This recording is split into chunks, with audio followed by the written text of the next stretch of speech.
سر اگلا کویسچن یہ پوچھا گیا ہے، میرا مسئلہ شادی کے متعلق ہے۔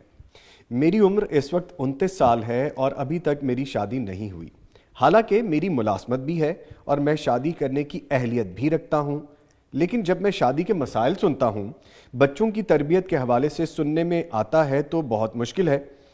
جس وقت میں بچوں کی جانب سے والدین کی نافرمانی کے واقعات سنتا اور پڑھتا ہوں تو شادی کے فیصلے سے پیچھے ہٹنے لگتا ہوں۔ اس صورتحال میں آپ مجھے نصیحت فرمائیں کہ مجھے کیا کرنا چاہیے۔ یعنی مستقبل کا خوف ابھی اپنے اوپر طاری کیے ہوئے، جی، جو کہ ابھی کیا ہی نہیں ہے۔ ابھی کیا نہیں کیا ہی نہیں ہے۔ تو ان کو آمنہ کے لال محمد الرسول اللہ صلی اللہ علیہ وسلم کے اسوہ حسنہ پر عمل کرنا چاہیے۔ آپ کا حکم کیا ہے؟ یا معاشر الشباب من استطاع منکم الباءۃ فلیتزوج۔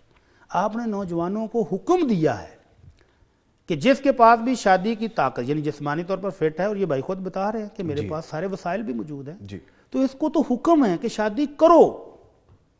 اور پھر دوسری حدیث میں آپ نے فرمایا تزوج الولود الولود، ان خواتین سے شادی کرو جو بچے پیدا کرنے کی صلاحیت زیادہ رکھتی ہوں، جو خاوند اور بچوں سے محبت کرنے والی ہوں۔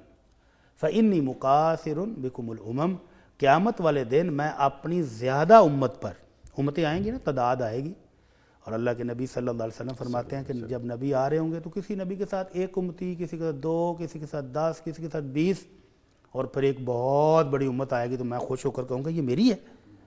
تو جبرائیل علیہ السلام فرمائیں گے نہیں، یہ موسیٰ علیہ السلام اور ان کی قوم آ رہی ہے، یعنی وہ بہت بڑی تعداد ہوگی۔ تو اللہ کے نبی کہیں گے میری امت کہاں؟ تو پھر جبرائیل کہیں گے آپ ذرا پیچھے دیکھیں، جو چاروں طرف پھیلی ہوئی ہے وہ ہے آپ کی امت۔ تو آپ نے فرمایا بچے ہونے چاہیے اور میں اپنی امت کی کثرت پر فخر کروں گا دوسرے نبیوں کے سامنے۔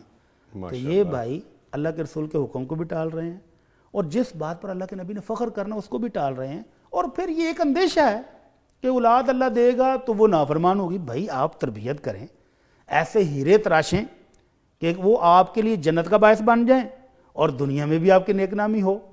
تو کتنے وہ لوگ ہیں جن کی اولاد کی وجہ سے صدیاں گزرنے کے بعد بھی ان کے والدین کا نام زندہ رہتا ہے۔ بے شک مثالیں موجود ہیں، مثالیں موجود ہیں۔ بالکل۔ اور اگر اللہ ان کو بیٹیاں دے دے تو کیسی خوش بختی ہے۔ آپ نے فرمایا من آل جاریتین، جس کو اللہ بیٹیاں دے اور وہ 2 بیٹیاں ہوں اور ان کی بہترین تربیت کر جائے، تو آپ نے یہ 2 انگلیاں ایسے کر کے کہا کہ جنت میں اور وہ 2 اس طرح جنت میں کٹھے جائیں گے۔ سبحان اللہ سر، کیا مقام ہے اتنی سر، بڑی سعادت ماشاءاللہ۔ اس اندیشے سے بندہ چھوڑ دے کہ کل کو میری اولاد نافرمان ہوگی۔